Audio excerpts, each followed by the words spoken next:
guys, welcome in to Q&A. It's a Q&A stream. Glad to see all of you here. I'm super excited. Feels so weird to be streaming without any headphones, but hopefully you guys can hear me okay. Happy Monday night to you all. Anyway, today we have a special stream. We're going to be answering your questions. So if you haven't had a chance to ask a question, it's not too late because we are doing Q&A streams for the entire month of October. And so there is still a chance for you to submit your questions and get them answered by Jesse or Gonzalo. Or if you're here today live, feel free to ask a question. I have about 28 questions that I have preloaded, and we are going to start with those. But in the meantime, welcome in, guys. Super excited to be here today. And yeah, if you want to have a question and you didn't, if you want to have a question answered and you didn't get a chance to submit it, then super chats will get priority answers today. So I'm going to be answering some questions, and I'm going to be finishing this stream artwork. So this stream artwork I did last time. It was like an Adventure Time meets Van Gogh. And I didn't really have a chance to finish it. So I will be finishing it today. And so if you are joining us for the first time, welcome in. I see a lot of you guys have been here before, but at Wing Canvas, our mission is to make art education easily accessible to everyone. So join us for free live stream lessons on YouTube every week and level up your skills with our community of art nerds. Shout out to all the art nerds here. We are more than just a YouTube channel. We're an online school of illustration and visual storytelling dedicated to helping artists turn their passion into income. So a huge shout out to our amazing students and members for supporting our mission. We love seeing your incredible artwork and watching you grow in our classes and weekly critiques. So if you want to dive deeper, join our Discord to access stream notes and demos, exclusive artwork, art challenges, and more free resources to help you improve. So come and hang out with other fellow art nerds and get inspired. All right, guys. So let's have a look at the questions. I'm just gonna, give me a second. I'm just gonna pop out the chat here. All right. Hey, welcome in. Let's see who's here. Jess, Gummy, Harriet, Karma, hi. Jason with a 6. Yes, lots of tips. If you have a question, I have a bunch of them loaded. We actually have a form.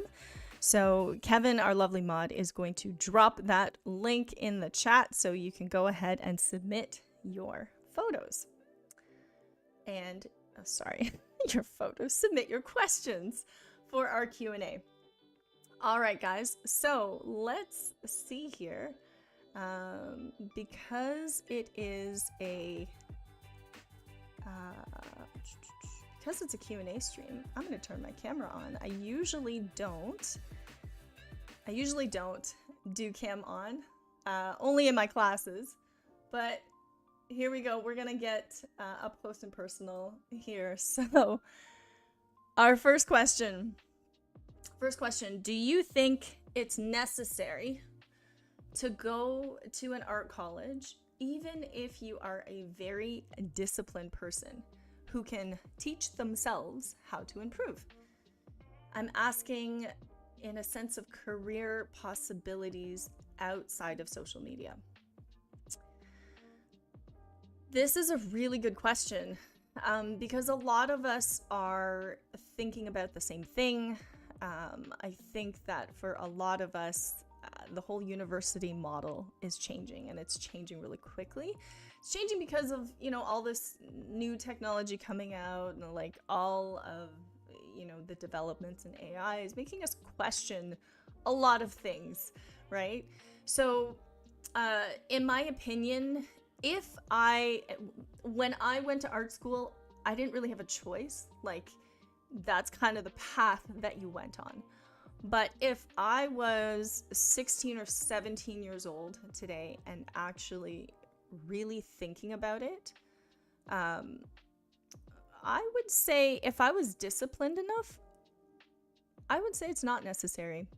It's not necessary to go to a conventional art school because there is, it's really expensive, right? So you have to either be rich or be willing to go into debt for it, right? So it is a big risk. However, there are so many amazing artists, independent studios, independent creators that you can learn from today, who a lot of the times have free art education, right? Or have very affordable programs, as well as mentorships that you can absolutely do on your own. So it depends, though, if you are self-motivated, right? Because if you're the type of person who really needs that accountability, or you need to, you know, pay some money to commit, right? To go somewhere and actually do the work. If you need somebody to kick your butt a little bit, then art school is probably good. Art school was an amazing experience for me. I absolutely loved it. It had a structure.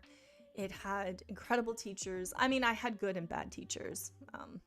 Some were better than others, but most of all, it was good. And when you're going to art school, if you know nothing, then you know, university or college programs are structured to kind of teach you the right things along the way.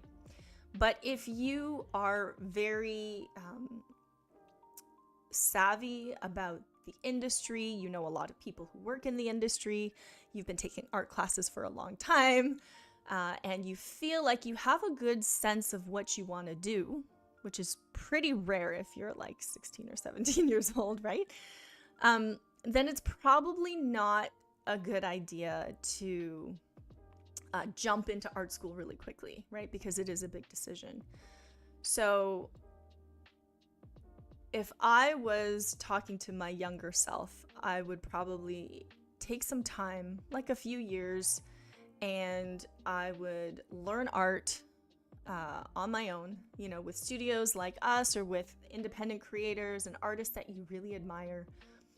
I would probably pick up some free internships. Like, I would go work somewhere for free to get the experience, because experience is more valuable than a piece of paper that says you completed something. Work experience is really valuable. Develop your portfolio, gain some real life experience, ask around before you commit to a 4-year program, because now you have the choice. So absolutely. And I'm asking in a sense of career possibilities outside of social media. I would not want to work in social media. But I get what you're saying. But yeah, the short answer is yes, it is possible to teach yourselves. So hopefully that helps. Jason says, what art school did you go to? I went to Art Center, College of Design.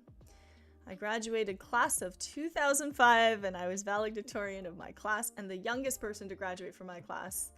And I actually really wish I took some more time to really figure myself out before I committed to art school. But you know, I'm a nerd, and I was super, super eager and started college at 17. All right. So, next question.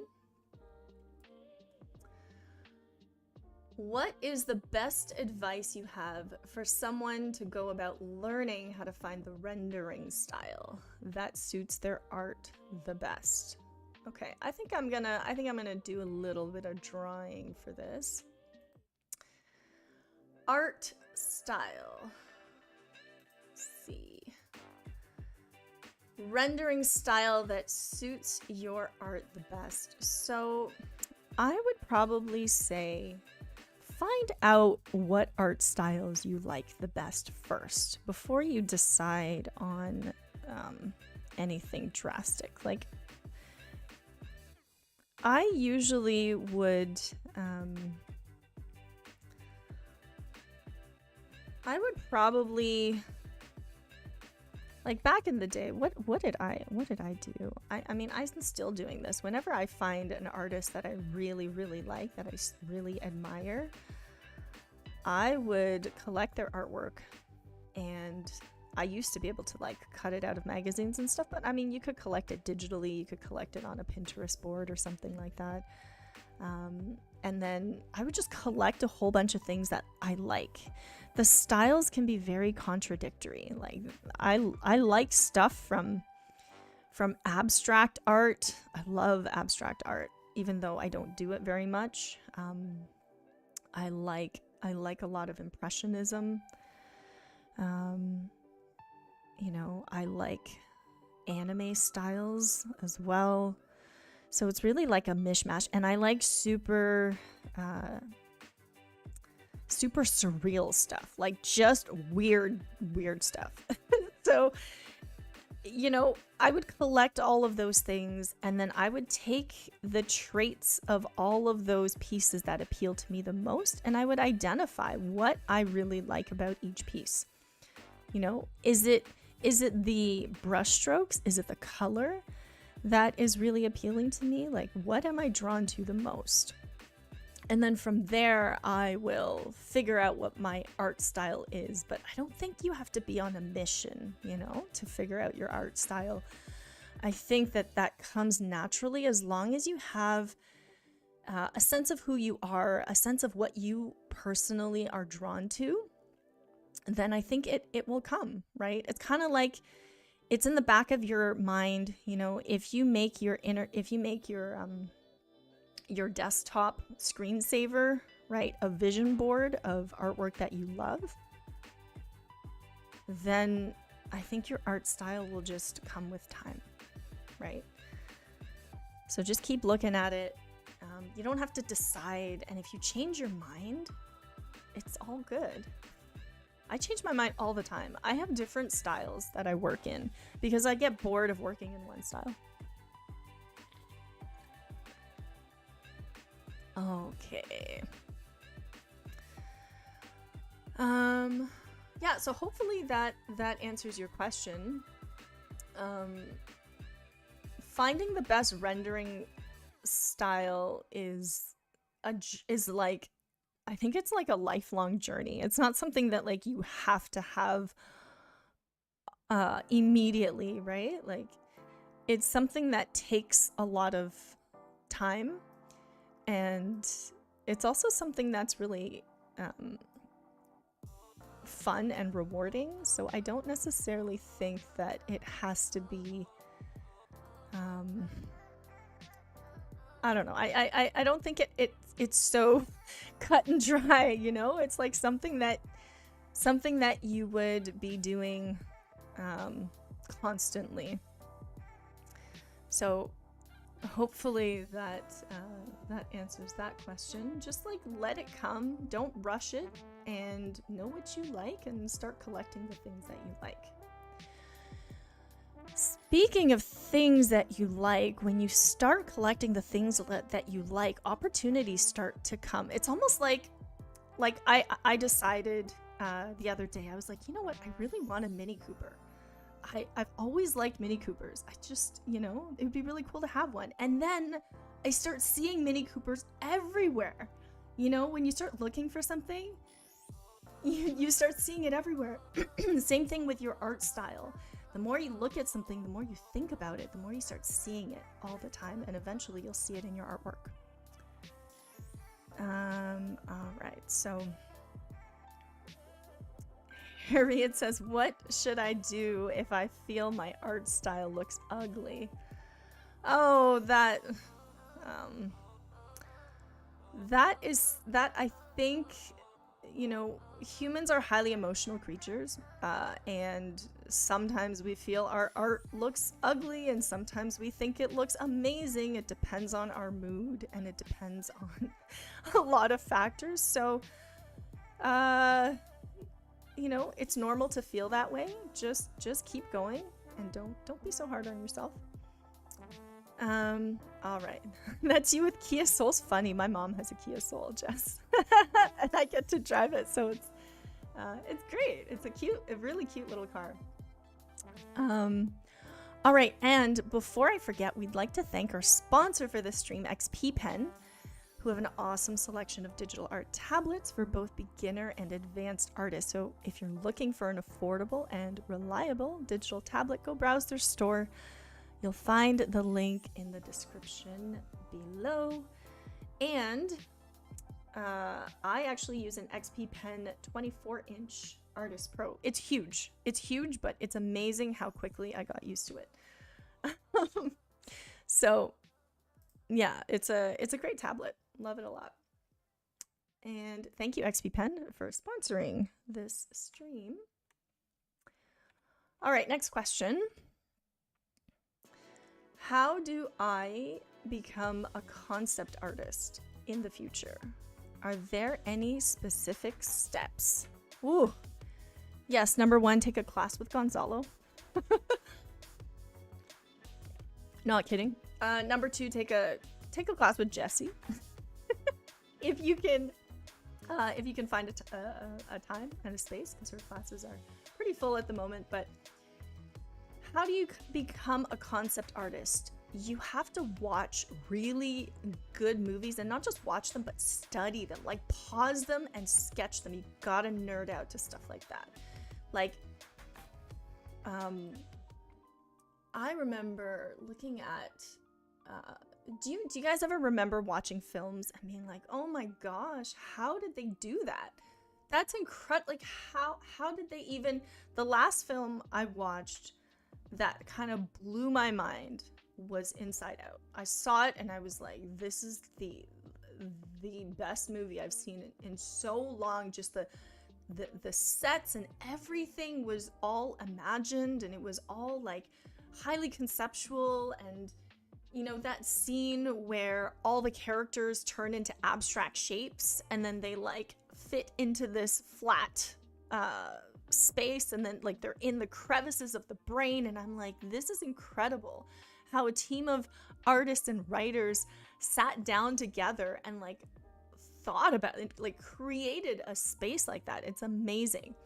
So, you know, how do you become a concept artist in the future? Just like nerd out to stuff like that and then figure out how they did it.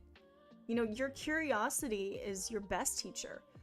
So whenever you see something that just absolutely inspires you, or you're just like, whoa, how did they do that? Go and watch the behind the scenes, watch the making of, go study the art, like go study the concept art, like the whole process behind it, right? Ask questions, join communities where they discuss things like that. And most importantly, don't overthink it. So concept art is highly loose. It's very, very loose. So if you want to be a concept artist, you have to be okay with your art like never really being seen.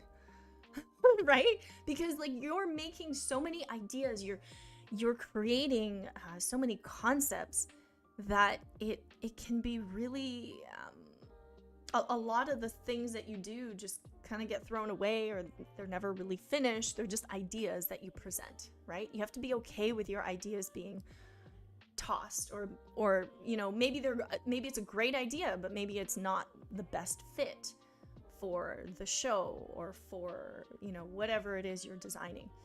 So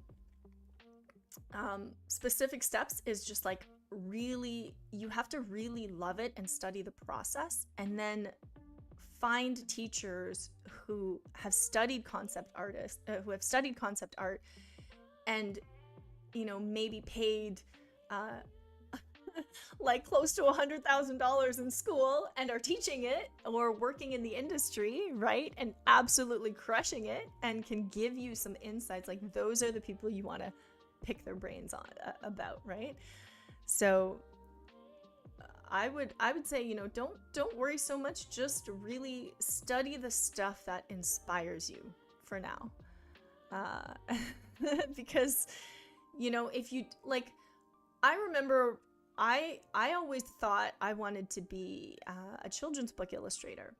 And then when I actually illustrated a children's book, I was like, you know, I like this, but I like, you know, doing all these other things better, you know? So then I ended up not doing that. But like sometimes what you think you want to do is different than what you actually want to do. So if you know what you want to do, then you really have to know it, right?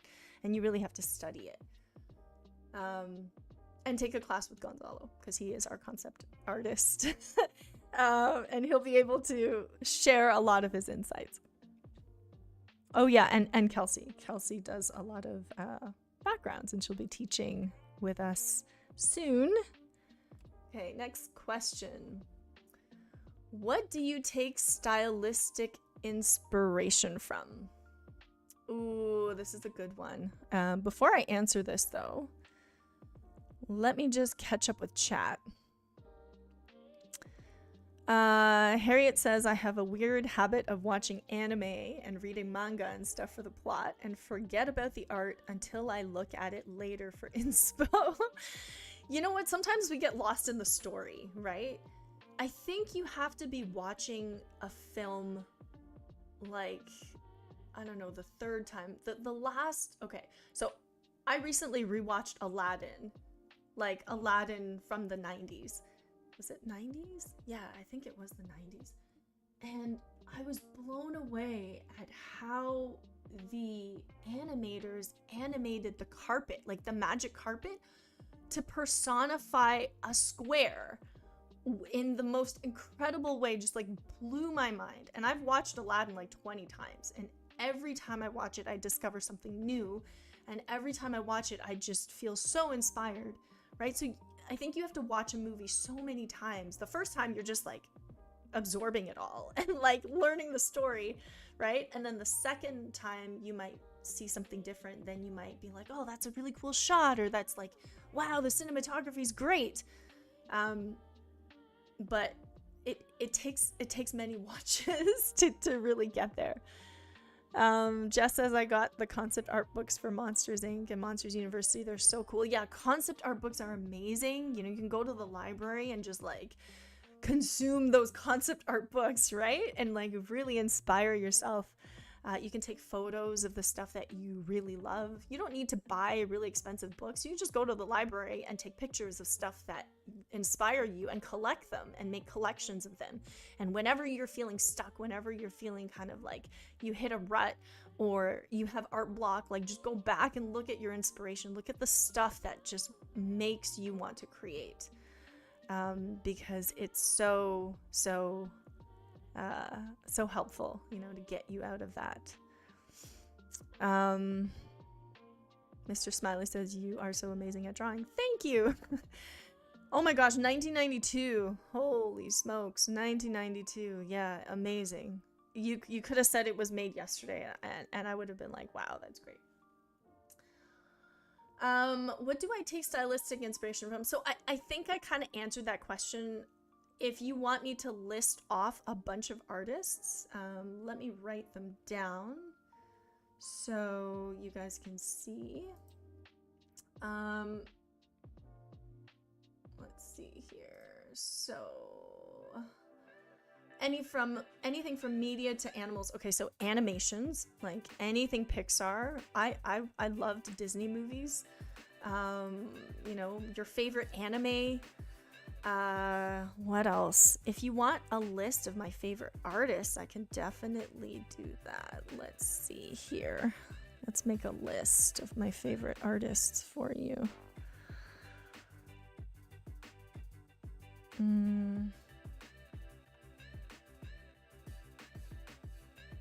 Okay, let's see.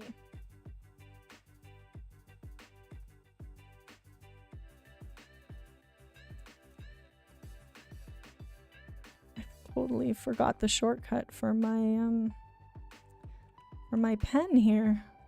Like, my shortcut's not working. Why? Okay. So Faye's favorite artist list. Oh, I realize you guys can't see that. Okay, hold on. At the top of my list, is probably John Singer Sargent. We actually made a video about Sargent on the Wing Canvas channel, like way back in the day. And I don't think it got many views, but it was like John Singer Sargent is definitely on the top list. He's like an American realist painter, so it was like neo-realism, I guess you could call it. John Singer Sargent.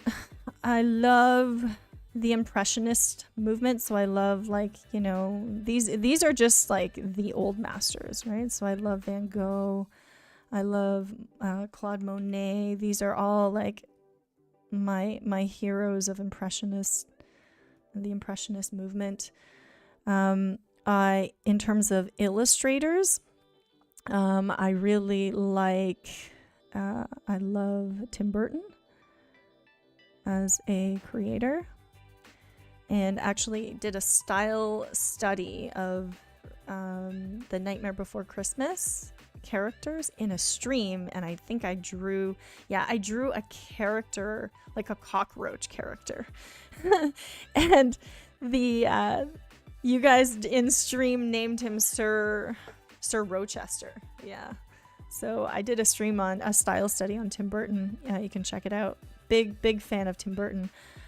I really like Quentin Blake.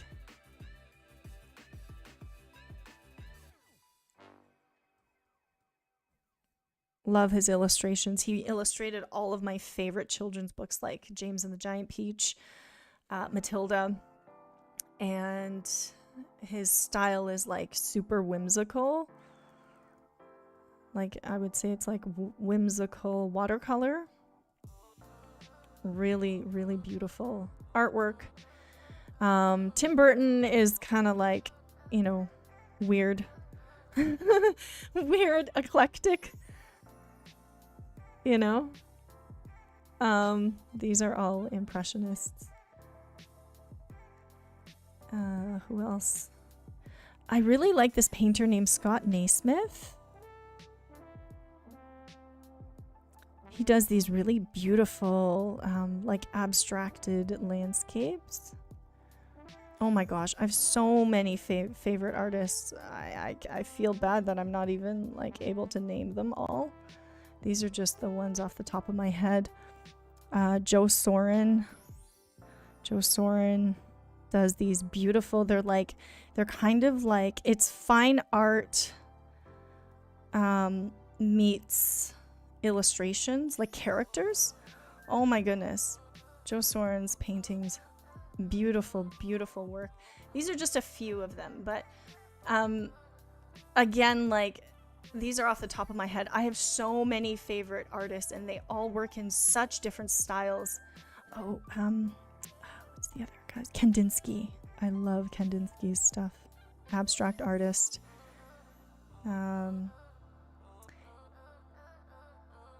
Anyway, the list goes on. So again, I think I answered this question previously, but yeah, I just kind of collect stuff, and then I will take inspiration from stuff that I'm naturally drawn to. All right, so you can take a screenshot or you can check out these artists. They're absolutely wonderful. How long have you been drawing? Oh my goodness. I probably have been drawing since I could hold a pencil. I think I was 4. Maybe my mom saved some drawings of me when I was 4. And so I went into my basement and like found a file folder that my mom saved from when I was 4 of drawings that I did, and I would love to draw stuff and like cut them out. I love designing jewelry. And let me see on our website if there's like a blog post.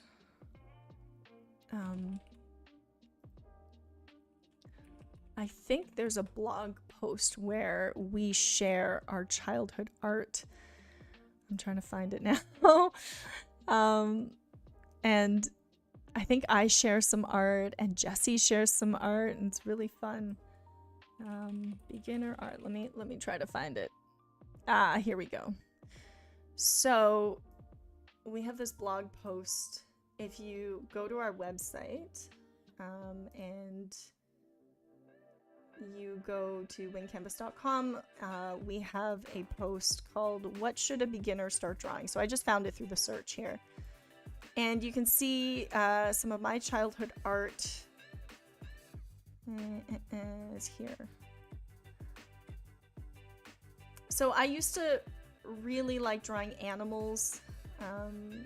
And so this is kind of like what I did as a kid and what I do now. So, you know, the subject matter doesn't really change. I know I copied a lot of stuff, but I also wrote children's books and things like that when I was a kid. So I would rewrite my favorite children's books.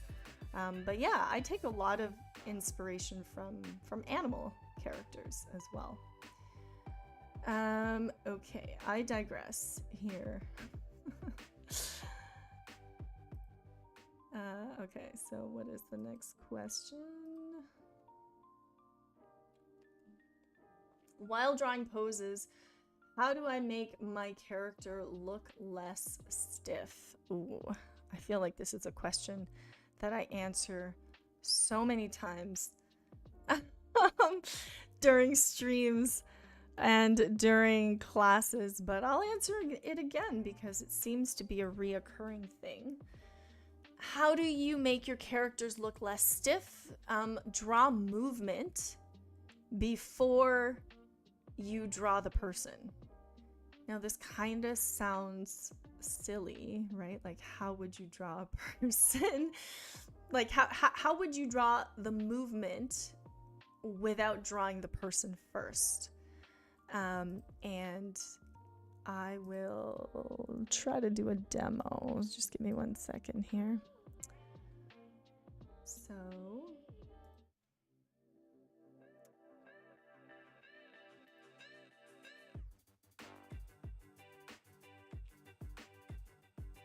okay, just 1 second.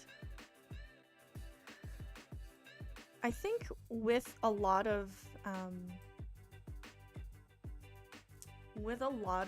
poses, what ends up happening is people start drawing the what first, right?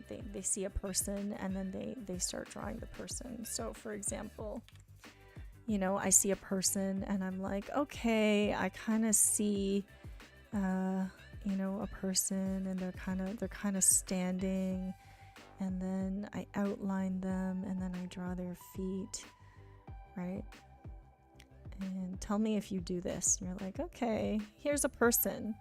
Yeah, they look okay, but they look very stiff. So what's going on? What can I do to make this pose less stiff? So the best thing to do in this case is to actually draw the gesture. So if you follow the GSL method, the first thing you want to do is draw the gesture. So you want to draw the gesture, which is movement and alignment. So I'm just drawing off out of the top of my head, but let's say you want your person to be less stiff, right? So now I can kind of draw, let's say I draw an S curve, and then I can, you know, draw a hand like that, and then maybe, you know, the foot is kind of down going this way. So now I have more action, and gestures are very fluid. So they're fluid lines and they have a flow, right? So a lot of people will think a gesture is like this.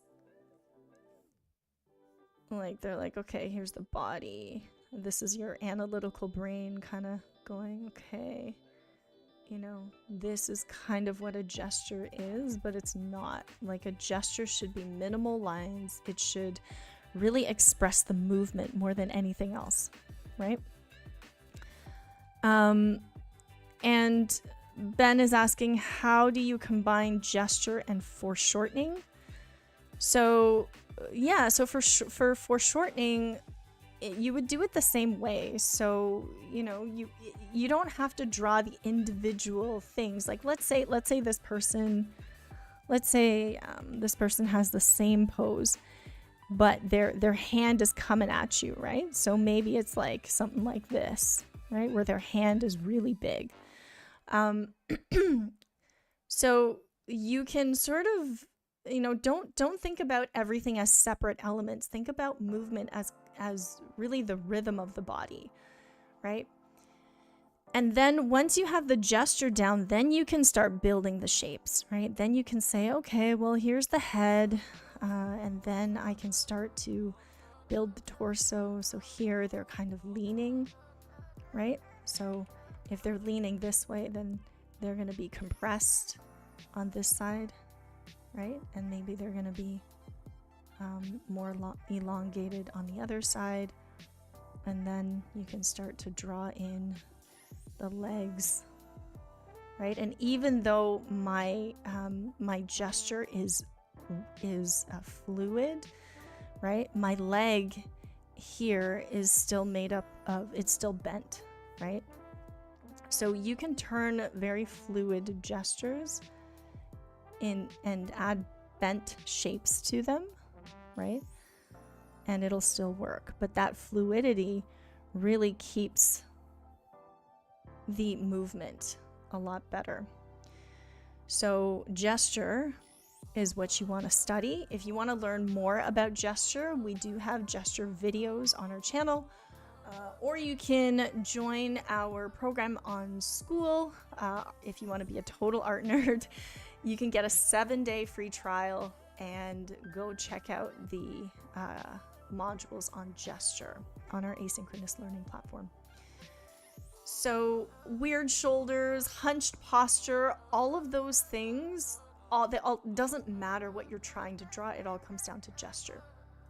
So draw the rhythm, draw the movement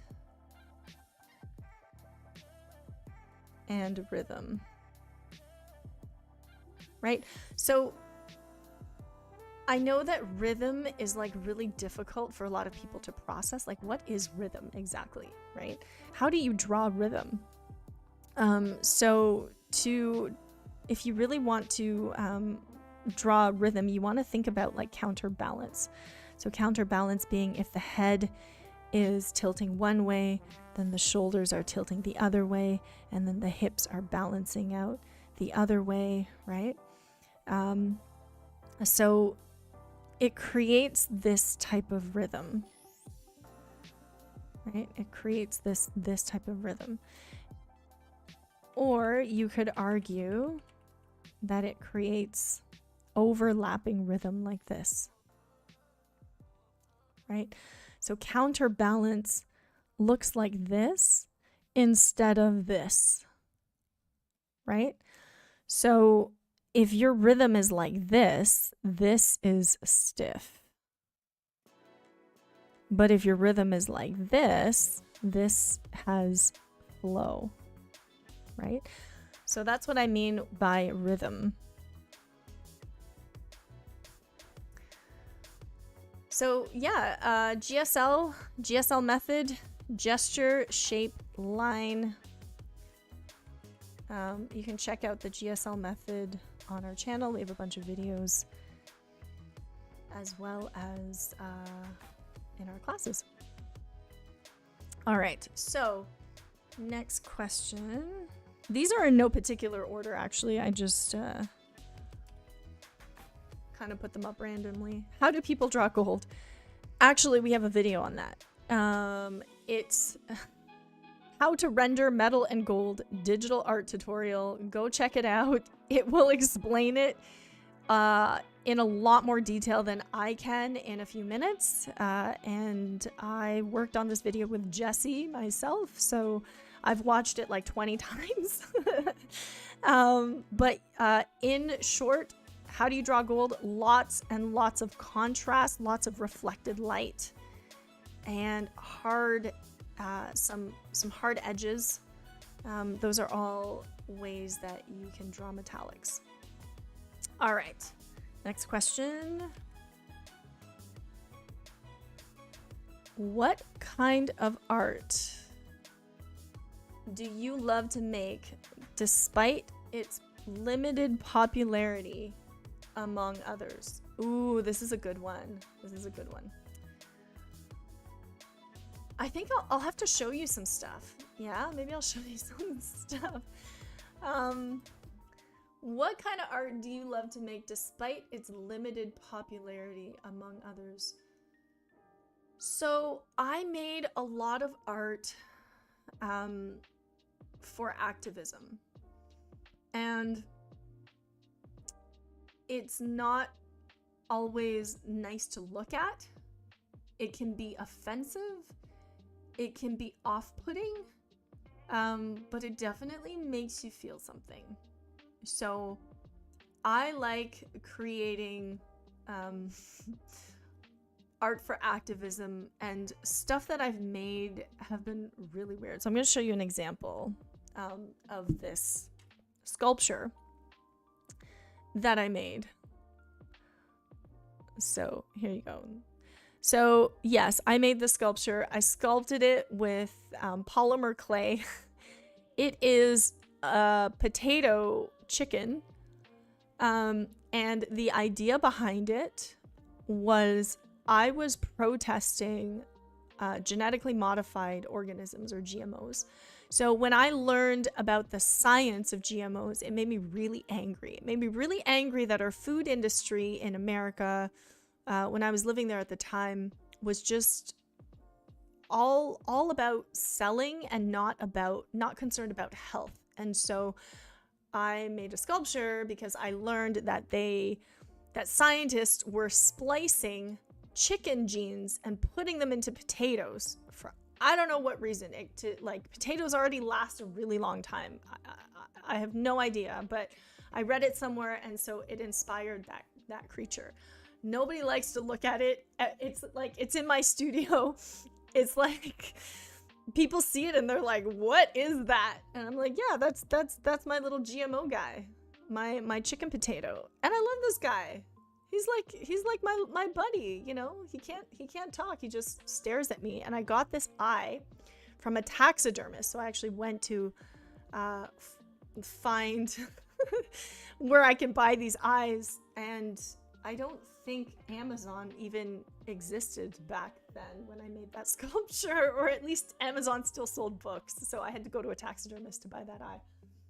It was a really interesting story, but yeah, that's the kind of stuff that I love to make, despite how off-putting it is.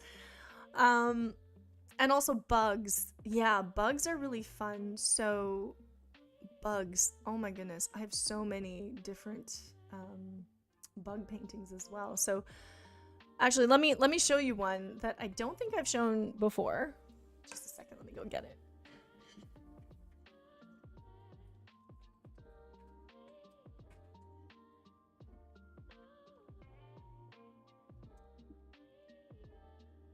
Okay, so this piece.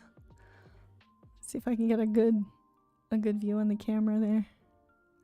Okay. So, yeah, so I made this piece, and whenever people see it, they're like, "Why? That is so off-putting." I was like, "Why? It's a cockroach brushing teeth. Like it's so funny." And you know, I thought I would never sell a piece like that. but I actually, people love it. Like, people see it and they're just like, wow, they either love it or they hate it. And if you aim to please everybody, then your art is gonna be very average. So don't aim to please everybody. Like, do the stuff that you love to do, and you're gonna find your audience naturally. Like, we have the power of the internet and amazing communities. There are communities that are so niche. There's a community of men who love My Little Pony. They're called bronies. Like, you can find a community of people who can nerd out to anything, right? So don't be afraid to be yourself. Just like, do what you love. Who cares if people don't like it? Who are those people anyway? Who cares? Just care less about what others think of you, and do what feels authentic to you. All right, cool. So next question. What is your advice to someone who likes to make OCs based on fun themes and design elements, but doesn't have a single storytelling bone in their body? Ooh. Yeah. I'm probably gonna draw a little bit while I think about this question. I would say, like, just keep making OCs. You don't, like, storytelling isn't a skill that you have to begin with. Storytelling takes a lot of it takes a lot of learning. It's not always, like, just because you're not good at something doesn't mean that you shouldn't do something else. Like, personally, I think that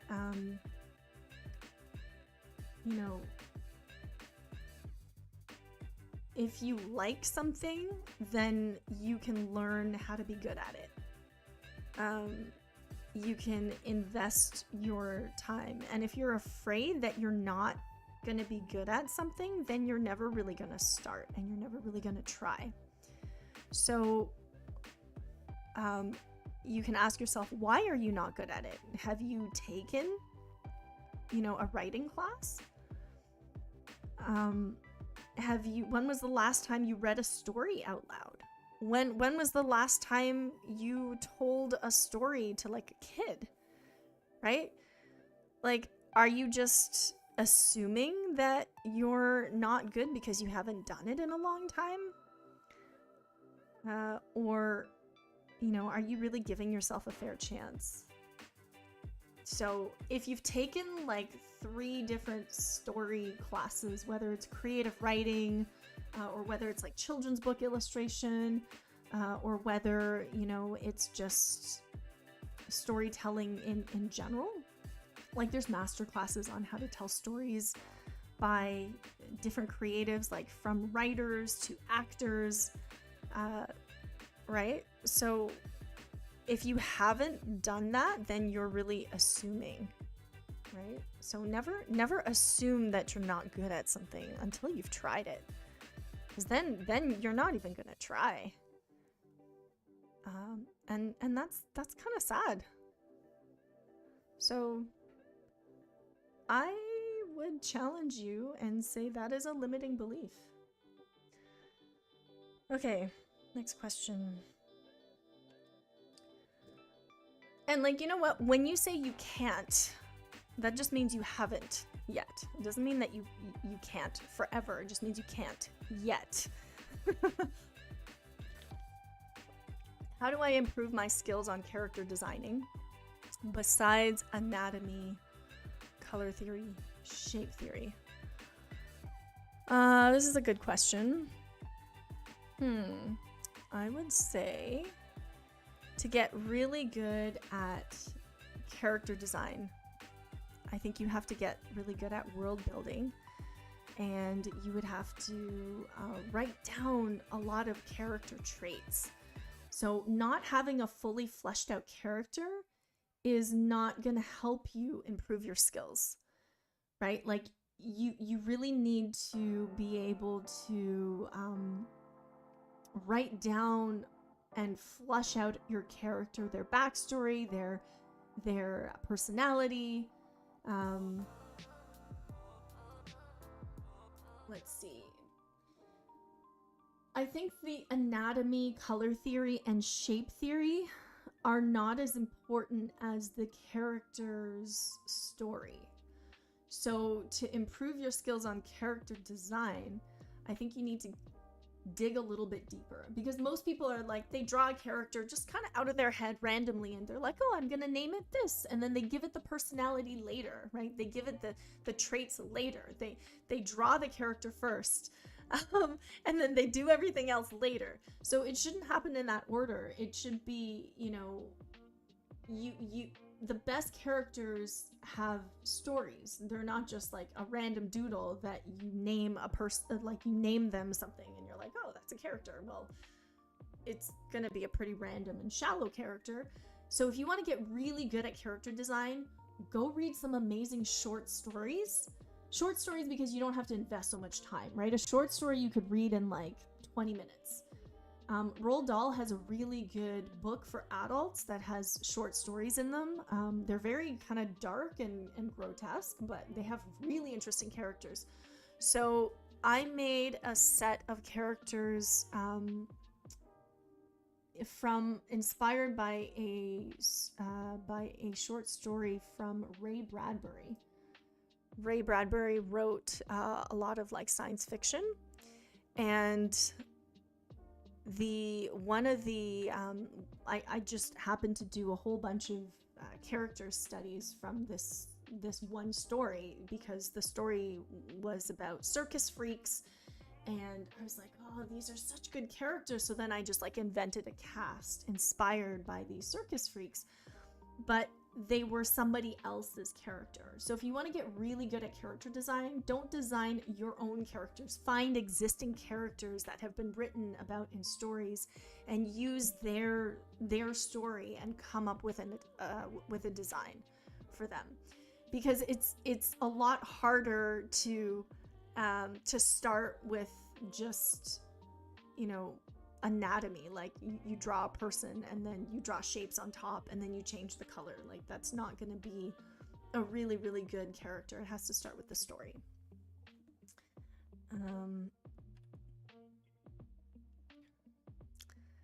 Next question. How important is it to build a following online, or should I just work on improving at art? So how important is it to build a following online? The question should be, where are you in your art? Like if you, right now, if you put your art online and you're just like, oh, I don't really like my art, or I don't feel like I'm good enough, or like this, I don't really want to be posting this. Like if you have feelings like that, forget about social media. I know everybody's on it and everybody's like spending so much time on social media, but is it really productive? Is it going to make you a better artist? No, it's not. It's probably going to take up a lot of the time that you could be spending making art, which you should be doing, right? So work on your skills first, but don't let social media get in the way, right? There's no race. And it's a race to really take up all of your time and energy. So personally, I don't even do social media. Like I'll do it if I have a gallery show and I need to promote myself, and I'm like, oh, okay, fine, I'll make this one Instagram post. But like, I don't have a, I stopped posting to Instagram for like 2.5 years, and I still sell paintings. I still get the same amount of commissions. I am still really busy. Like, people still ask me to do stuff. Like, social media is, people think like, oh, to get started, I need a social media, I need a website. You know, I've met entrepreneurs making millions of dollars who don't even have a website, or their website is just like one page. Like, it's mind-boggling. Social media does not equal more income. Let me say that again. Having a social media presence does not equal more income. It might equal more leads, it might equal more impressions, but if you don't have a way to turn those impressions into income, then what is like, there's no point, right? So absolutely focus on improving your art first. Always skills before network. I would say skills first. Absolutely. Okay. What would you recommend for someone to do to get more experience and new gallery opportunities? Okay, more experience is a very general question, so I'm just going to answer new gallery opportunities. So back before the pandemic, when Wing Canvas was an actual physical studio, I curated a lot of shows, and during these shows I met so many amazing local artists. And I would definitely say that if you are an up-and-coming artist and you're just kind of like breaking into the industry, maybe you have a body of work that you're ready to exhibit, right? Let's say like you're ready to put on your first gallery show, or maybe you're not even ready but you want to try it. Start local, because people want to buy art from people. They don't want to buy art from websites unless they cannot reach that person. Like if I had to buy artwork online, it would be like probably a print from a really famous artist that I wouldn't even be able to meet, right? But I have so much art at home, I don't even have enough wall space, and I still buy art from artists that I meet in person. And the in-person experience is a much better place to start than like trying to sell your art online, because people like to support artists that they meet, that they're able to talk to. So go to conventions, do some tabling. If you sell, let's say fan art, you can go to anime convention. A lot of schools will put on like little shows as well. So go to those, talk to the artists. Like if you're in school, you can sign up for those. There's lots of contests, lots of calls for like call for artists. Those are really, really good. If you just Google call for artists, name of your city, you'll probably find plenty of opportunities. If you don't find any in your city, then you can like expand your search. Maybe you live in a smaller town, right? So try like county, and then see if there's any opportunities to exhibit with a local group of artists. So start locally, and then you're going to meet more people, and then those people will bring you more opportunities. So just keep applying. If you live in a very remote area and you don't really have the means or, a place where you can go to physically exhibit things, there's two things that you could do. One is apply for contests, like art contests. If you're an illustrator, you can apply for American Illustration. It's an annual that gets published, so you can put your artwork out there, and that annual gets distributed to all the art directors in America, across America, right? A lot of magazines have submissions too, so that would be a really good place to start.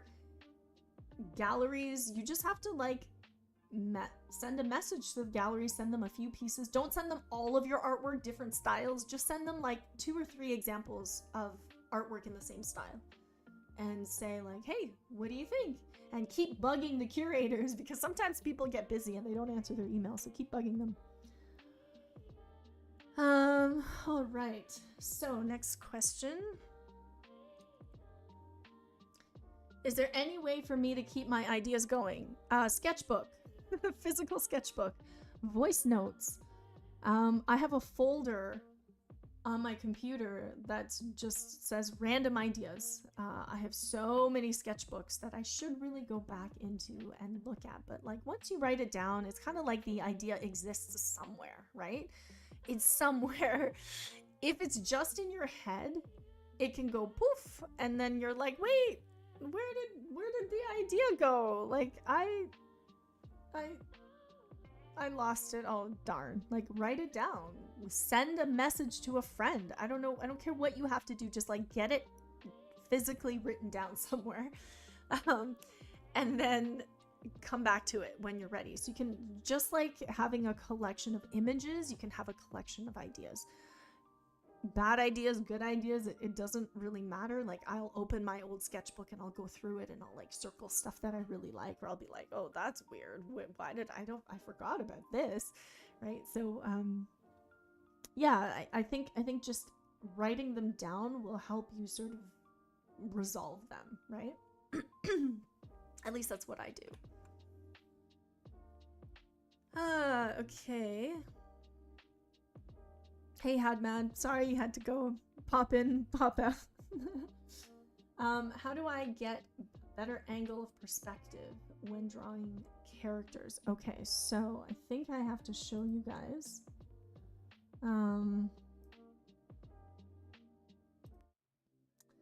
When you're drawing a character, so let's say you have, oh, when did I get the green? Okay, so let's say you have a character here, and like back to this character. So let's say I'm gonna like make them really broad just for fun. I don't know, I'm making up something random, but like let's say you have this character here. Right? And you're like, okay, how do I get a better angle of perspective when drawing characters? So one thing you can do is, like, if you have a character like this and I'm looking at him front on, I'm just like assuming, for example, that my line of vision or my POV is in the middle, okay? And if my POV is in the middle, then when I come to, like, when I want to draw forms, right? Like, let's say this is my POV. The arms, because the arms are below the POV, the arm cylinders are going to point downwards, right? They're gonna go this way. If it's above the POV, then it's gonna go the opposite way, right? And if I have a square or a cube and it's like directly on the line, then I don't actually see the top or the bottom. However, if I have the square like above the POV, then I can see the bottom, and here I can see the top, right? So knowing where your POV is like really key to figuring out how to draw better characters. So figure out where your POV is. If you don't know your POV, then like you have no idea how to draw that perspective. And then the second thing you want to think about is, like, if you really want to foreshorten this character, then you got to put them in like a you would have to kind of put them in a box, right? So let's say I put them in a box like this, right? And then I would have to draw that box in perspective. So let's say I'm drawing the box and I'm way below the horizon line, and I'm drawing the box and it's like distorted and it's like this, right? So I'm gonna go from translating it from a flat POV to a POV in a box. And the boxes are really helpful because you can contain everything in a box. So you could, for example, break this up into 4 quadrants and say, okay, the shoulder is about 1/4 of the way on this box, and where the legs start is another 1/4 of the way on the box, and then like halfway is kind of mid-torso. Okay, so these are things that you can work with. So then what you would do is you would divide this box in perspective into those quadrants. So if I draw an X, I can actually find the middle of that box, because the middle isn't actually where you think the middle is because it's distorted, right? So each segment gets shorter and shorter and shorter. So then you would say, okay, back to my drawing. So the head is going to fit in here,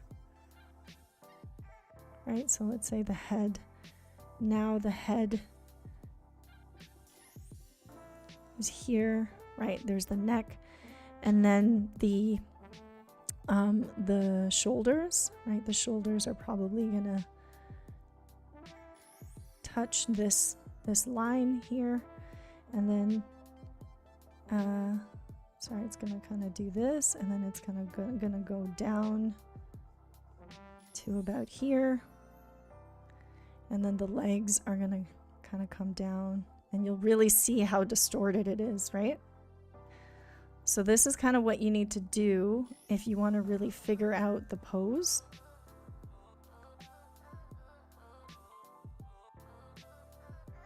And kind of translate it into perspective. So things are going to change a lot depending on, you know, how how warped it is, or how it fits into that box.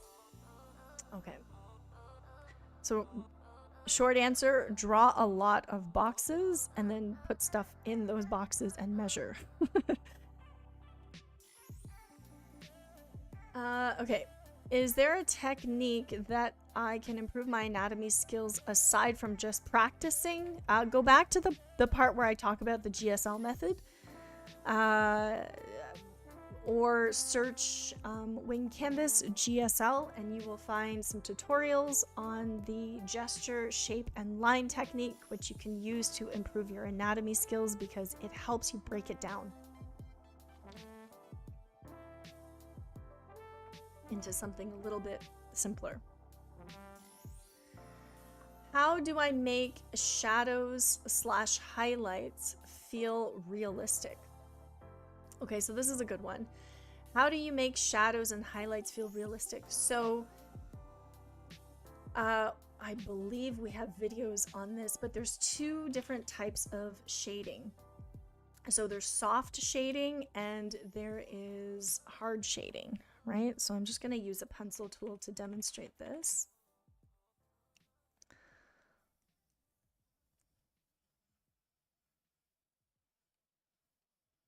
Okay, so if you want to make your shadows and highlights feel realistic, then practice drawing these spheres. Practice, like, you know, the most basic, fundamental thing that you can draw, a sphere, right? Learn how to shade in the direction of the form. I would say study forms. If you want to be really good at making shadows and highlights, then you have to know your different types of shadows and highlights. So what I'm drawing right now, this is like a sphere that I'm shading using just pressure, pen pressure on my tablet. But there's usually different types of shadows. So what I'm drawing right now is called a form shadow. And then there are cast shadows. So cast shadows are a lot. They are a lot sharper in terms of like their edge. So, you know, if I press a little bit harder, again, this is just pencil pressure, and I'm using a program called Rebel that sort of mimics traditional art and traditional mediums. So you can see, like, you just have to know your hard and soft edges.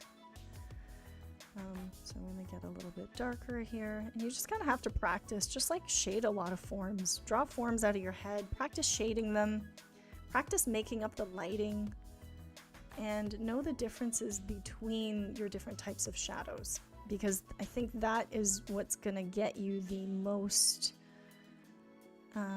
like the farthest in terms of your practice. So just draw a lot of these things. In terms of your shadows, you know, you want to know your different types of shadows. So obviously this is your highlight, right? This is your core shadow. Core shadows are the darkest parts within form shadows. This is your form shadow. This is your cast shadow. And then Whoops. And then this is your, right here, this is your bounce light. Bounce light or reflected light.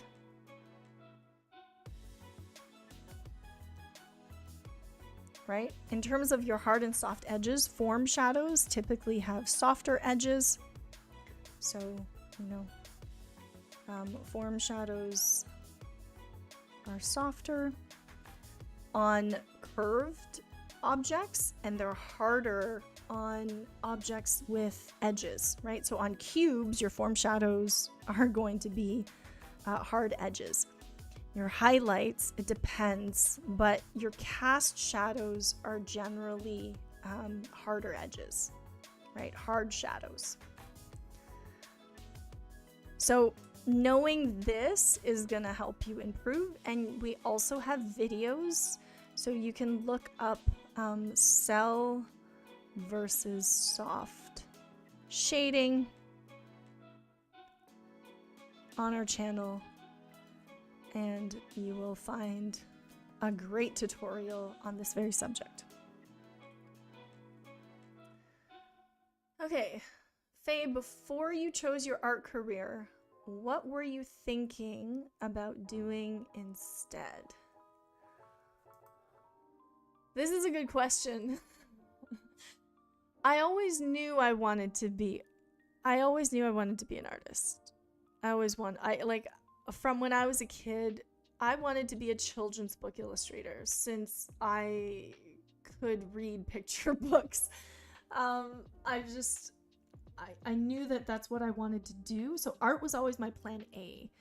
My plan B was I was exploring, I really like marine biology. I really like the ocean, and I really like biology and like anatomy. It was weird, but like I really liked dissecting, you know, worms and frogs and stuff, just to like look at how the body is made and like what goes where and what connects to everything. I was always fascinated by that. So, and I was never scared of blood or, you know, open wounds or things like that. Like sometimes I would get a cut and I would be like, oh, cool, I could see like my layers of skin. So I guess I was never squeamish. So it was probably going to be some kind of veterinarian, marine biologist, or artist. And I'm very, very glad that I chose artist. But then even when I chose artist, I thought I wanted to be a children's book illustrator. And I went that route. I took illustration. And then I got really interested in design and like communication, because I thought being able to use your art to communicate to anybody, because art is a universal language. Like if you can draw, you can go to anywhere in the world, go to like any corner of any tribe in Africa with people who don't speak your language at all, and you draw them a picture, you're speaking their language. Right? I could go to any restaurant and like draw a soup bowl with a fish in it and some steam, and they'll be like, oh, I know what you want to order, right? Or I could like draw some pasta or whatever. So like, I just thought that's such a powerful, powerful thing. And so I went into communication design. I was like such a nerd for it, and I really dove deep into communication design. Specifically designing posters, learning about like how to capture people's attention, learning iconography, and you know, I think I got really interested in it because I accidentally chose an elective in college called communication design. I was like, oh, that sounds really interesting, and then I took it and I absolutely loved it. So then I went into design, and even throughout my art career, I went from illustration to design to then art direction, and then I had some of my own businesses where I worked with different clients, and I did a lot of design. And then after that, started working as an art director, working in advertising, working on campaigns, and then after that thought, oh, you know what, I really miss making art. I really miss teaching. I really miss like sharing art and experiences with people. So then Wing Canvas happened. And then I was like, okay, I'm on this journey of entrepreneurship. Okay, let's do it. So yeah, I hope that answers your question. What would your best advice be for someone who already has a career in a different field but wants to move towards art? Okay, so first question to ask yourself is, how much do you enjoy doing what you're currently doing? Because having a stable income can make a lot of things easier, right? So if you have a job doing something that you don't hate, because like lots of people hate their job. So if you hate your job, then that's one thing. But like if your job is okay, it's putting food on the table, it allows you to, you know, pay for art classes or do the things that you enjoy, then keep your job and take some classes, because like you have the means to do so, right? Do it as a hobby, put time and effort into it, and then start to build it up on the side. Like do it on the side and then slowly transition, because you can, you know, start transitioning out of your career, but there's always that risk of, did I do this too early? Like how soon should I make that transition? Should I go all in? It really depends on your comfort level, your risk tolerance, right? Probably your age, your risk tolerance. Like if you're young, you're probably willing to take more risks. If you're older, then you probably need or value financial stability more. So it really depends. As an entrepreneur, I have very high risk tolerance.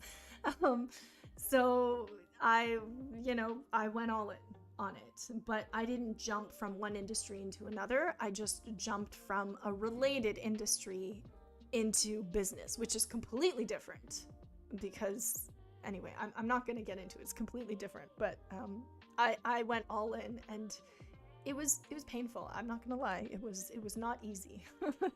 And I kind of wish that I did transition a little less aggressively. Okay, let's see. Do I have a favorite children's book art style, Faye? Is it Indigo? Yeah, I talked about it. Quentin Blake is my favorite children's book illustrator. Okay, I know entrepreneurship is not for me, but I'm finding it hard to get a remote art job. Everyone wants someone with 3 years experience and a master's degree in the exact right field for an entry-level position. Okay.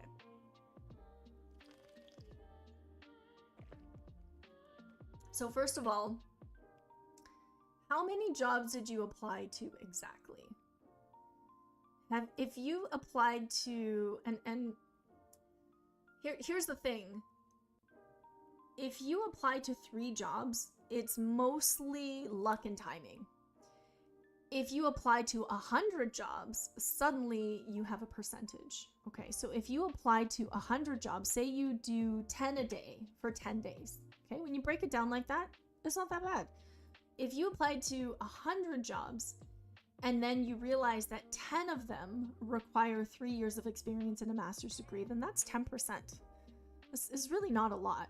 So I'm going to ask you, how many jobs did you actually apply to, right? If it's not 100, you're not applying to enough. I might be the odd one here where I value work experience, work ethic, and portfolio way more than a piece of paper that says I went to university and, you know, I have this, that, and the other. Like, university is absolutely, you know, valuable, 100%.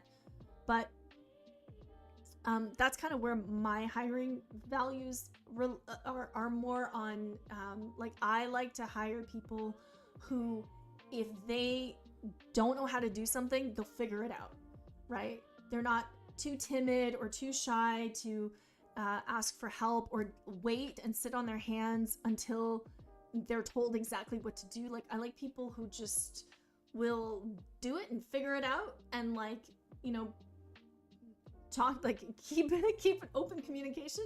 So I think in order to find a job with, like, first of all, a remote art job can be a lot of things. So what are you applying for exactly? Are you tailoring your portfolio and your application to each type of job? Because art job can be very general, right? You could be assisting at a gallery, or you could be freelance illustrating, right? As a freelance illustrator, I don't care that you have a piece of paper. I just want to know what I'm getting, if I'm getting it on time, right? And like, if I can count on you, and if you've done it successfully in the past, like, that's really it. But if you're looking for something more full-time, then yeah, there are a lot of people who have degrees, and if they don't find a job, they get another degree, and then they have like all this paper, and then they're super overqualified. So I know a lot of people who are overqualified because they have so much debt in loans and student loans, because they have a master's degree and they have like hundreds of thousands of dollars of debt to pay off. So then they need a really high paying job, which they can't find either, right? So I think there's two parts to that dilemma, but I just think you haven't applied to enough. So apply to 100 jobs, and then maybe we can connect on Discord and let me know how it goes. Because you can't get a statistic if you apply to 10 jobs, but you can get a better statistic if you apply to 100. Okay. Let's see. How did you find your niche in art? My niche is finding art nerds around the world and connecting with them, and around our passion for storytelling. So that is now my niche. Before that, you know what? I never committed to one niche, and I think that's why I became an art director. Because as an illustrator, you kind of have to have a certain style, and I just got bored of, like, I didn't want to be limited to a style. I wanted the style to serve whatever it is I'm communicating. So in that sense, I found my niche by finding the people who get me. So, you know, really, really get to know yourself, because if you don't know who you are, then it's really going to be hard to find your niche, right? You have to really, really, really spend some time alone, like unplug from stuff, listen to yourself, like just stop consuming other people's stuff, and really just like, I don't know, sit down and like stare at a blank wall and think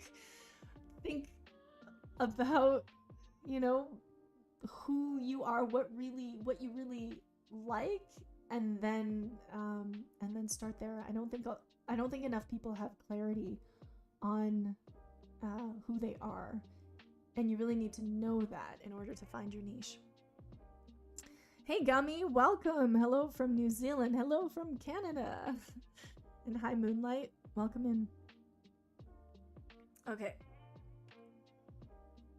How would you incorporate inks and watercolor? Okay, so I think I know who this question's from one of our VIP students. But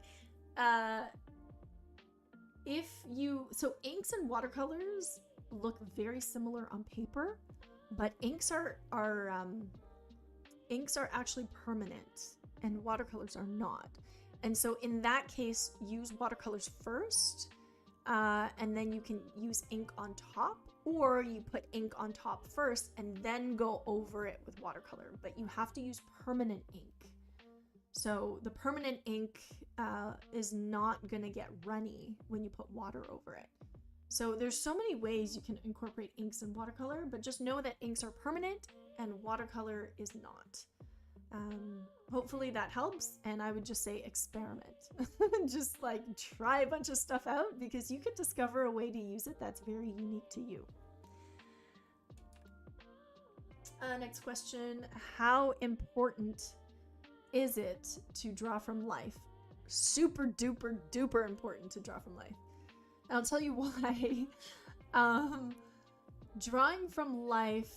Okay, so if I'm drawing something that I can see that is physical, right? There's no filter between what I see and what I'm drawing. If I'm drawing from a photograph, that thing has been flattened by a camera. So it's one step removed from the original, right? So in that way, you're losing a lot of information about it. You can only see one side, right? You can't smell it. You don't know what it smells like. You don't know if it makes a sound. You don't know, you can't see light moving on it. There's really no life to it. So drawing from life is really important because you actually see the physical object. There's nothing that is, in the way or interpreting it or flattening it.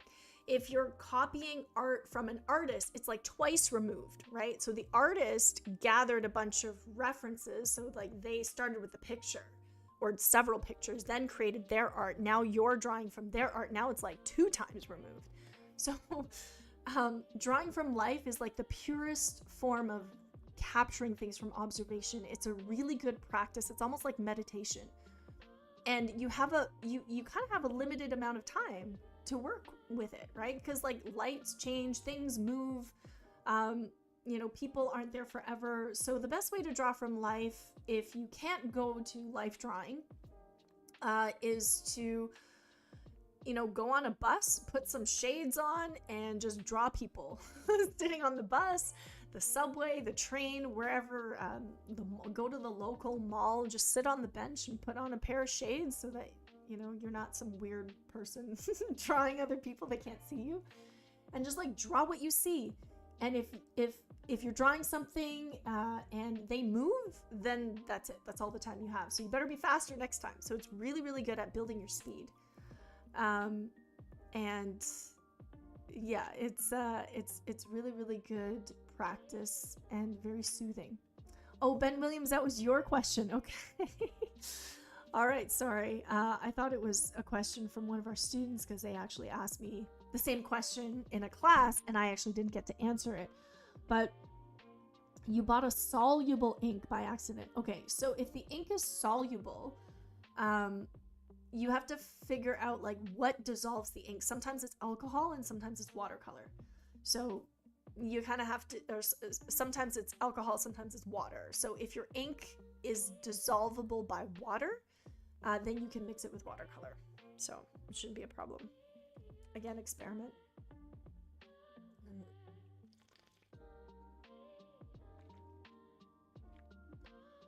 What's everyone's opinion on those who create disturbing or gross art?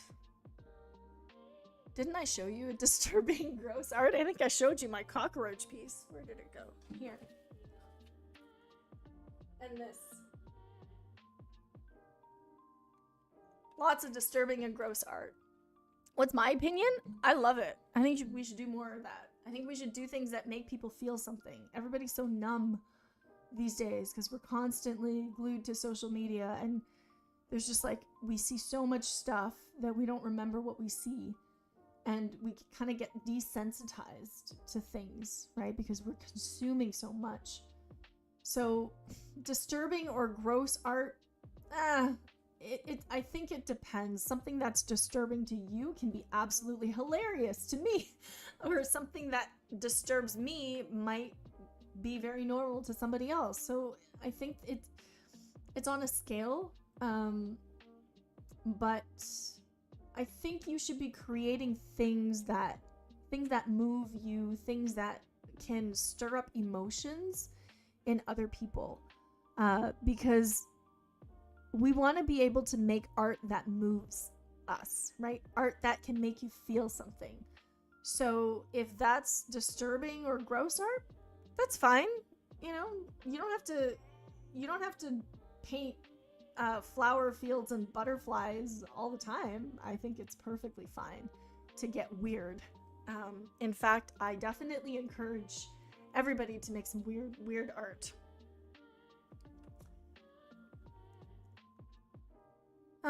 Okay. ever considered redoing certain tutorials, such as anatomy, color theory, the ideation process, etc., all the time. All the time. So yes, we are actually doing a tutorial on composition, because we made a tutorial years ago. I think it was like 2 or 3 years ago on composition. And we are now making a new series on composition coming out soon, part 1 and part 2. So part 1 is going to be the basics and part 2 is going to be advanced composition. Color theory, can't get enough of color theory. But yes, we will maybe not redo, but expand on them. Maybe we'll remake them just to make them better quality. So yes, short answer, yes. And if you join our Discord, we have a channel on there for your suggestions. So we do read your suggestions. Kevin, our mod, does, tell me and forward me specific things that he thinks we should be doing based on your feedback. So join our Discord and let us know what you want to see us create.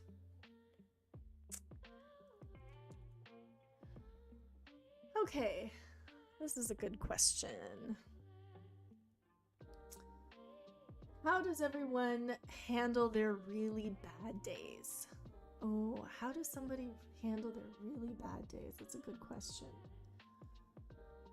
When I have a really bad day, I kind of don't, if I don't feel like drawing, unless I have something due with a deadline, and if I don't do it, I'll ruin a client relationship, or I, will sacrifice, A, B, or C, then I will just not create for that day and it'll be fine. So if you have to create, then there are some things you can do. So you can stop what you're doing, go for a run, do something physical. Like physical exercise will always make me feel better. So like whether it's going for a skate or, for me, like going on the ice and passing a puck around, or going to a stick and puck or a shinny or something like that. And like I come home, I'm drenched in sweat. I take a shower and I'm like, oh, my brain is so clear. This is amazing. I'm back. So physical activity can be really, really good. Going for a run, getting some sunshine, getting some vitamin D, also really good. So physical activity is probably the best thing you could do. Having somebody that you trust, that you can talk to, would also be really good. Enjoying something very self-indulgent for me would be like going to a museum or an art gallery and just taking it all in and remembering why I'm passionate about art, remembering why I became an artist. So yeah, absolutely. So for productivity, it's definitely sports or exercise. Or like even a walk in nature is really good. If you have a pet, just like spend time with them. Where's my dog? Bongo, she's all she's by my feet. Spending time with animals is really good. And if you're not really a people person, maybe you're more introverted, then you can always go to a gallery, a museum, watch a really good movie, or rewatch a movie that you remember you really loved. Like all of those things can help get you out of that rut. But like trying to force yourself to create when you're having a really bad day can actually make your art worse, and then you feel worse because you're like, oh my gosh, like my art is bad too, like right? So like don't put yourself in that situation. Try to get out of it before you start to create. Hopefully that's helpful. Sometimes you don't have a choice though. Sometimes you have a deadline and you got to do it no matter what. And in that case, you can either call for an extension and say, you know what, I'm having a really bad day and I feel like I'm gonna ruin this piece. Like, just be honest. Like if I hired somebody to paint a portrait and I said, yeah, I'd like to have it 2 days before my mom's birthday to give it to her. And then somebody's on, and the artist tells me that they need an extra day. I get it. I'd understand, right? So I think you kind of have to balance the urgency of it to, you know, how much you really, your energy level and how much you can put into it. Because it is possible to ruin a piece. Very possible. I've done it all the time. I accidentally ruin my pieces all the time, or I overwork them. So, what's your trick to push through self-doubt and your inner critic? I condition my inner critic and my self-doubt. I kind of get it out of my system. So a really good spiritual teacher, like a meditation teacher that I follow on this app called Insight Timer, which is a really, really good app for meditation and like just reflecting on life. Anyway, he said something. He said that one of the things that he does is he will, I think his name is Jonathan Lehman, but he would write down in his journal every morning when he woke up. He would just like write down all of the thoughts that just come out of his head, like all the garbage. You can do it in the morning, or you can do it at night. So if you dream a lot and you have like a lot of like emotional dreams, then you can do it in the morning. At nighttime, if you're kind of stressed out or you had a long day, you can just like write down all your emotional garbage. Just like write it down. And then you can either close the book, or you can burn the page, or you can do whatever you need to do. But like writing it down helps you get it out of your system. And then we like to try this mindset practice with our students where we have them write a life vision script. And the life vision script is a really good exercise where you get really, really clear on your life goals, and what you envision your life to be like. And then you would record the script and listen to it every day to eliminate your self-doubt and to recondition your brain to have the life that you want to have. So if you want to, really take action and rewire your brain and hack your brain to no longer talk down on you, then you really have to be proactive in reconditioning yourself, your thought patterns, getting rid of negative automatic thoughts. I think they're called automatic negative thoughts, ANTs for short. So that's whenever you hear that little voice in your head say,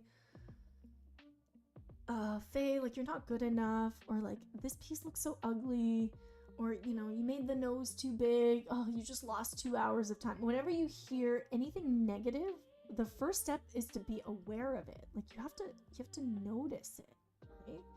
Because if you notice it and you're like, okay, that's self-sabotage. I acknowledge this thought. I'm gonna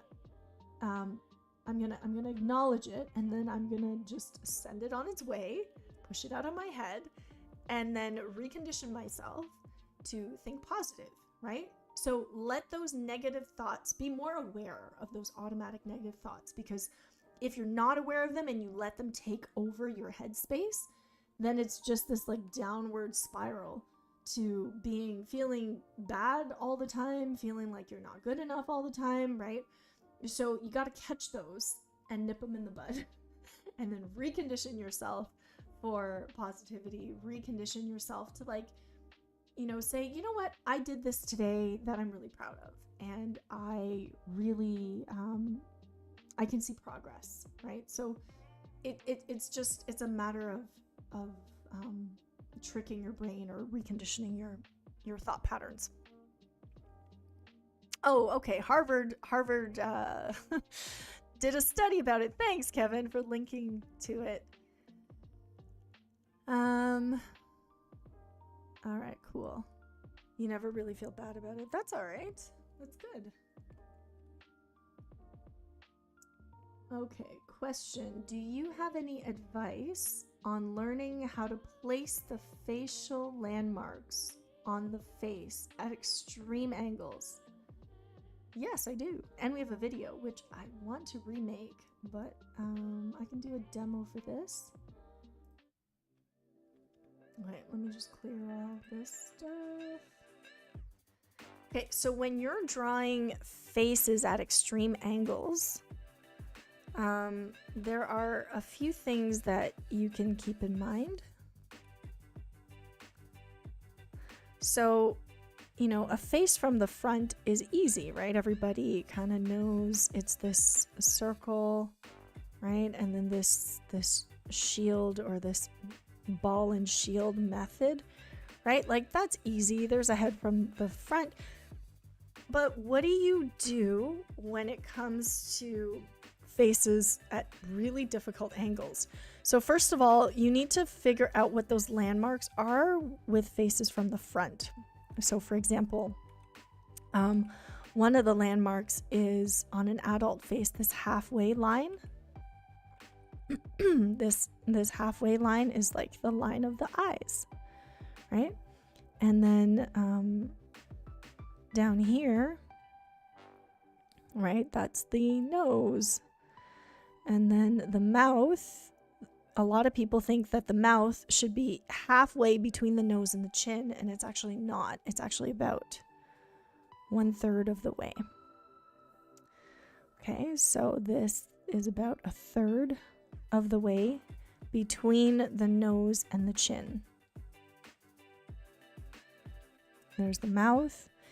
And then when you're drawing eyes, right, the eyes are the same distance apart as they are wide. So like this distance is equal to the eye itself, and then you bring the corners of the eye down like this, and usually the mouth aligns with the corner of the iris, and then eyebrows, right? Eyebrows are kind of like,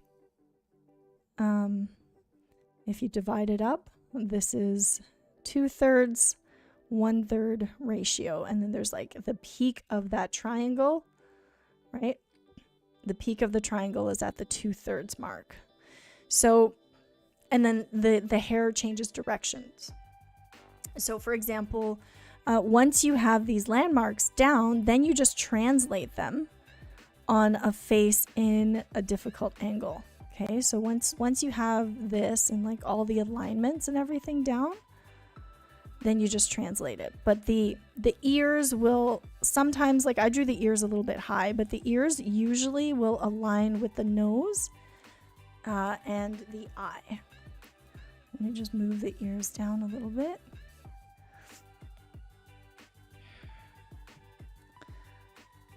So the ears are typically here, right? And then so once you know these landmarks, then you can draw a head in any angle. So difficult, when you say extreme angles, like maybe the extreme angle is like this, right? Where you draw the triangle for the bottom of the chin, right? And then the neck comes down like this, right? And then the face is foreshortened like this. Let's say it's like really, really foreshortened. And then the eyes would be like up here, and the nose would be like here, right? And then the mouth would be here.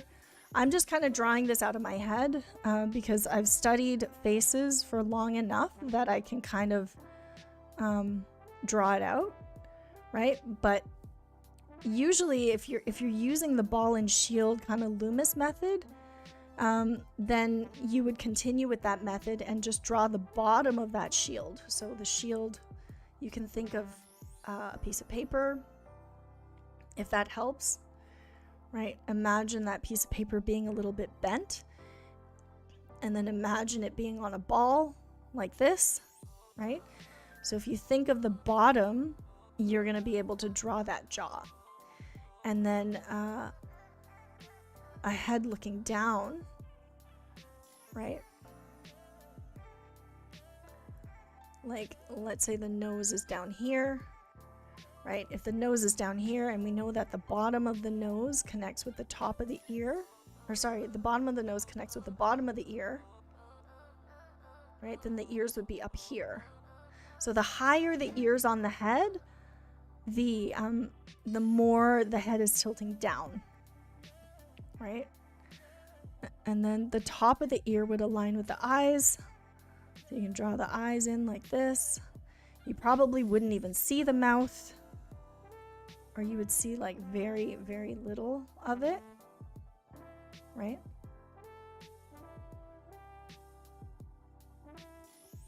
So I think when it comes to constructing the head at difficult angles, you just have to know the landmarks and then be able to translate them in at a different angle using the same forms, right? So the most important form with a head that's tilting up is this triangle shape, or the shape of the jaw. So this triangle shape is really, really important. And I think a lot of people leave it out. And you'll probably start to notice that you see a lot of triangles. Like you see a triangle in the bottom of the nose, you see a triangle in the eye, right? You see a triangle at the bottom of the chin. And then you can really, like any kind of face you draw, you can draw the midline. So start with a ball, draw that midline. Decide if the head is tilting up or if the head is tilting down, and then figure out what that tilt actually is. So let's say the tilt is doing this, right? And then you can kind of draw in that triangle and then follow the circle. So find the line of the eyes, find the nose, find the mouth, and just like follow the proportions that you know from this, but translate it from flat to round.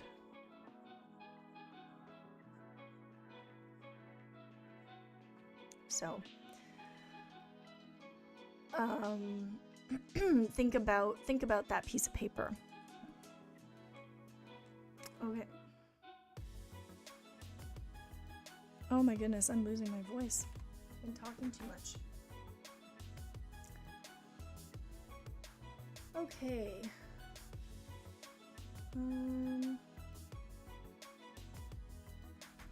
Let's do some painting here. How do I grow my skills without being part of an art community? Why would you want to do that? I feel like having the support of a community, maybe you had some bad experiences with a community in the past. Maybe it has really disappointed you and you feel that all communities are bad. Either that, or maybe you don't like people, which is okay. I think the question is like, did you have a bad experience with a community? Because community can really, really help keep you accountable, keep you inspired, right? People can really share their energy with you, and that can be really, really helpful, I think, for a lot of people. Can you grow your art without a community? Like, I guess you could. There have been artists throughout history who have been very solitary. I think Van Gogh was one of those people, right? And that's why he had a super unique style. So I'm just kind of speaking as an extrovert and somebody who really, really loves community. But in terms of have I seen it being done? Yes, I have. Have I seen artists who do it? Do most successful artists have a community behind them? Yes. But that doesn't mean that you need it. There's always anomalies out there.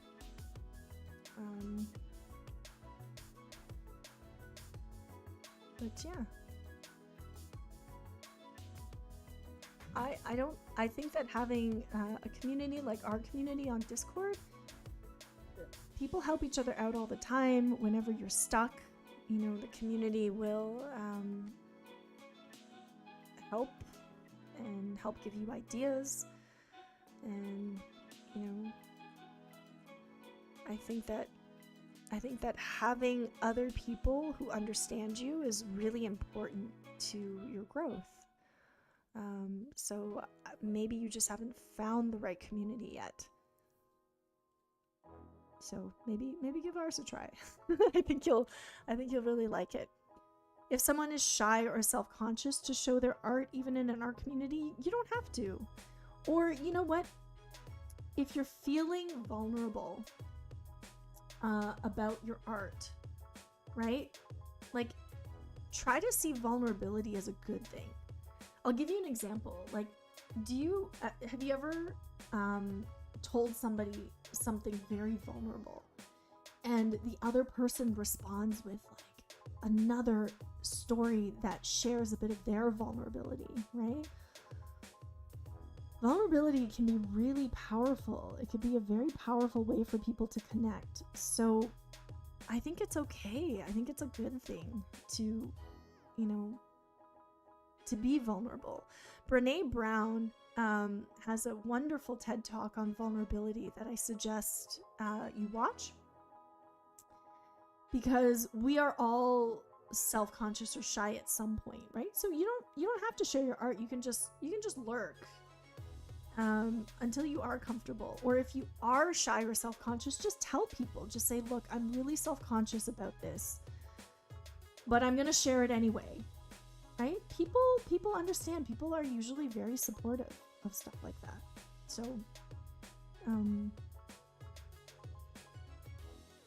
yeah, I think voicing your vulnerability instead of trying to hide it is powerful, and it can be a really good thing. Okay. I think this is going to be the last question that I answer because I'm losing my voice. We're almost done. Yeah, and you know, Kevin, you make a really good point. No one needs to know who you are, so there's no reason to be self-conscious. So joining an online community, right? Back to this question, joining an online community can be a great way to stay anonymous while you, you know, put yourself out there. So I definitely think that online has that anonymity, right? You don't really have to show your face. Nobody really knows who you are. And you can be open and vulnerable. So that would be a good place to start.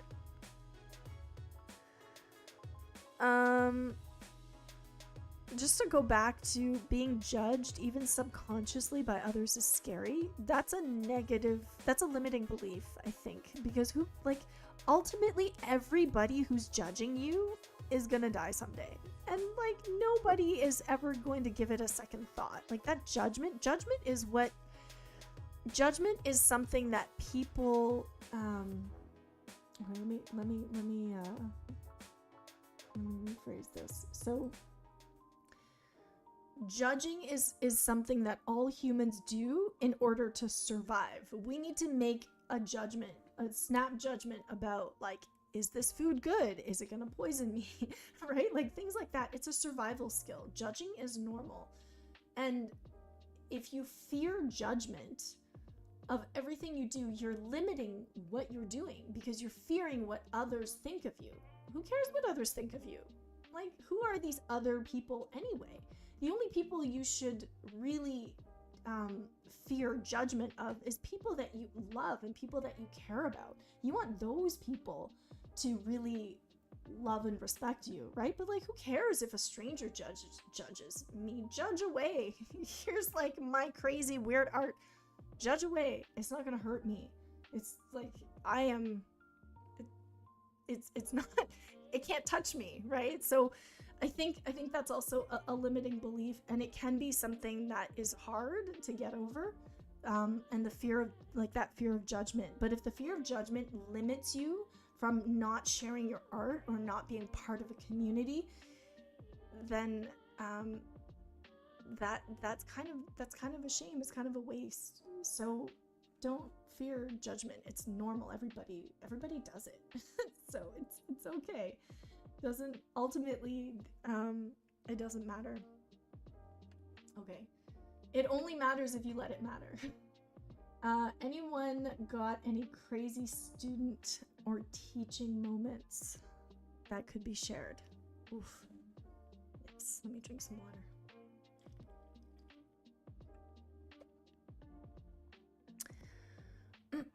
Anyone got any crazy students? Oh my goodness. Over the years, I think the one so many stories, but one incident I remember, I was teaching a paint party, and this was back at the old studio, and I remember we had a group of adults and we were painting like a step-by-step piece, and it was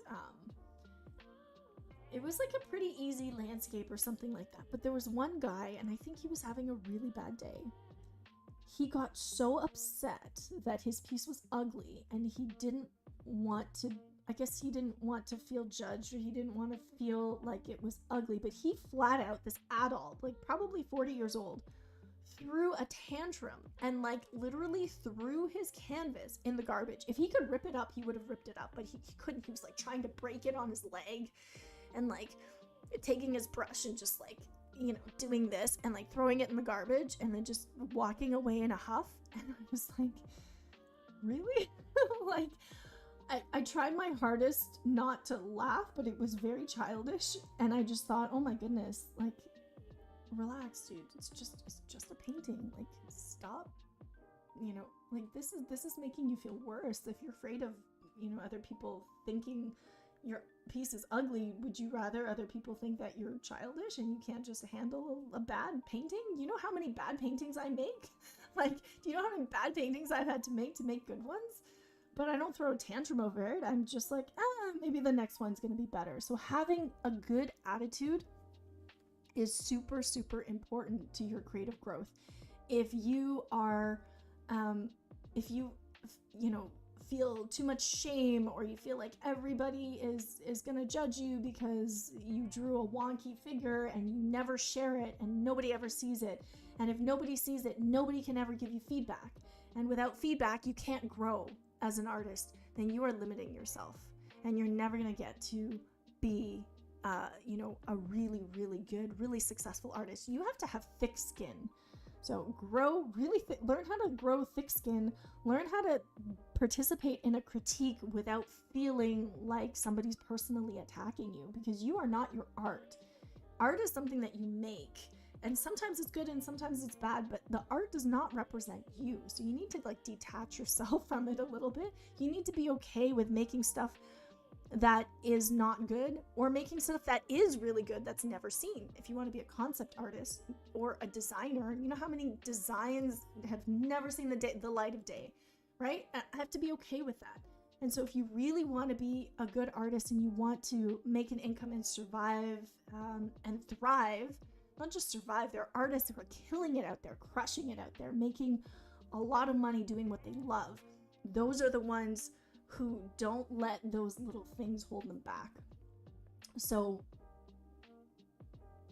yeah, I still remember that guy. I still remember his face, and I still remember him trying to break a canvas with his knee and getting so frustrated that he just threw it in the garbage like a 3-year-old child.